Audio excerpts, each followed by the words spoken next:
Collègues, moi je voulais me cantonner à aborder un des sujets parce qu'au fond cette décision modificative n'amène que peu de remarques de ma part, mais un sujet concernant notamment la politique routière qui est créditée de nouveaux moyens, puisque ce sont près de 4,5 millions d'euros de crédits de paiement qui sont effectivement ajoutés et qui participent au fait que la politique routière devienne la première politique d'investissement de notre Assemblée. Alors, ce que je souhaiterais dire sur le sujet, c'est que s'il y a évidemment majoration de ces crédits, c'est qu'il y a de vrais besoins. Ce dont nous manquons probablement, c'est d'une vision pluriannuelle sur le sujet. Je n'ai pas de doute, enfin, j'espère qu'elle existe, cette programmation pluriannuelle.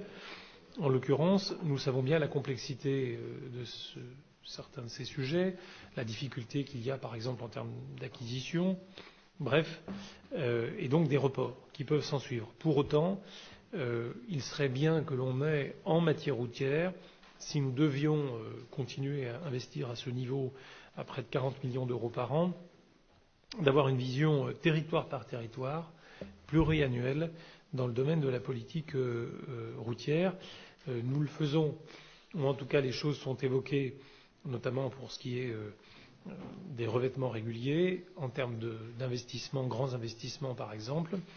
Eh bien, nous pourrions aussi l'imaginer. Peut-être que cela nous rapproche du sujet que nous allons avoir à traiter demain matin. Je parlais de la contractualisation. À ma connaissance, ce sujet n'est pas intégré pour l'heure.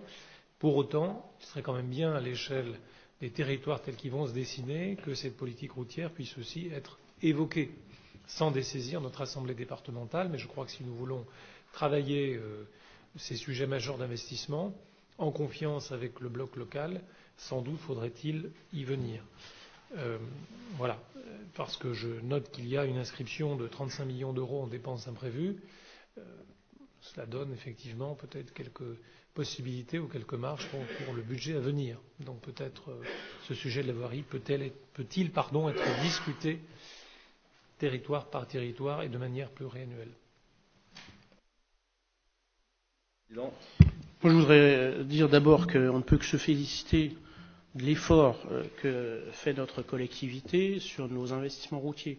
On le sait que, tenant compte des difficultés budgétaires des collectivités dans notre pays, un certain nombre de départements, de communes, et on le voit également chez nous, baissent un peu la garde dans ce domaine. Ça n'est pas notre cas, et je crois qu'il faut le saluer, parce que finalement, et quand on voyait ce matin l'échange avec Monsieur le Préfet, notamment s'agissant des questions de sécurité, ça fait partie aussi des garanties que nous pouvons avoir, d'avoir un investissement récurrent et marqué, notamment pour prévenir les accidents sur nos routes.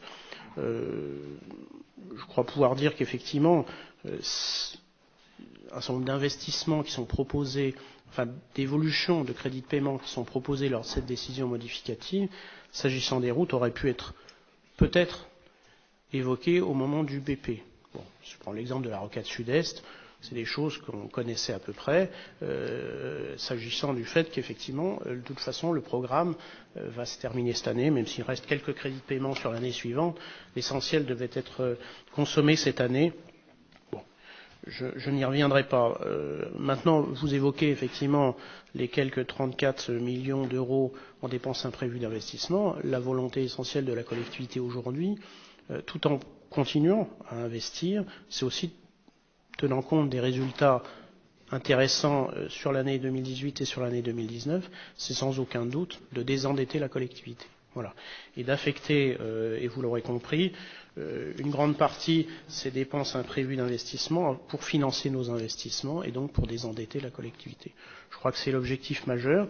Vous l'avez vu, on ne baisse pas la garde en investissement, on l'a vu au moment du vote du budget primitif, tant sur les routes que sur les collèges d'ailleurs.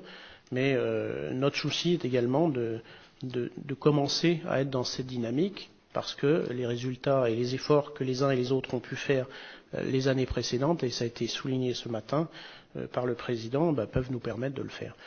Maintenant, pour ce qui est de la programmation un peu pluriannuelle et d'avoir une vision à moyen long terme, en tout cas à moyen terme, Je crois que nous l'avons d'une certaine manière, puisque nous avons travaillé sur un plan pluriannuel d'investissement.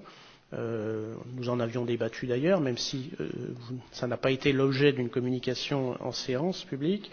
Mais évidemment, s'agissant du lien entre l'exécutif et les services, nous travaillons sur la base d'un plan pluriannuel d'investissement, notamment dans le domaine routier.